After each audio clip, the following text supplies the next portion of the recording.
কেমন আছো? ভালো। তুমি? যেমনটা চেয়েছিলে।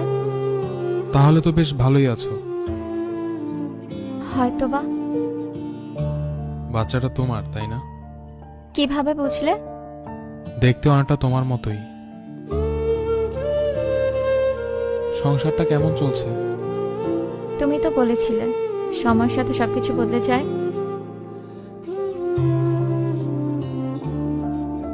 আচ্ছা। কোথাও যাচ্ছ? বিজি? না, অফিস শেষে বাসা যাচ্ছি। ও, তাহলে তোমাকে আর আটকানো যাবে না। যাও, সাবধানে যেও। আচ্ছা, তুমি ভালো থেকো।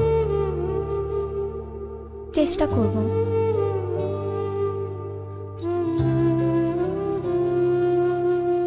এই যান্ত্রিক শহরে বেলা শেষে কেউ কারো পাশে থাকে না। আজকে যে আপনার পাশে আছে, কাল হয়তো সে আর থাকবে না। জীবন চলার পথে একে চলতে শিখুন, কারণ বাস্তবতার সামনে আবেগের কোনো স্থান নেই। আবেগ ছাড়া মানুষ বাঁচতে পারে না ঠিকই, কিন্তু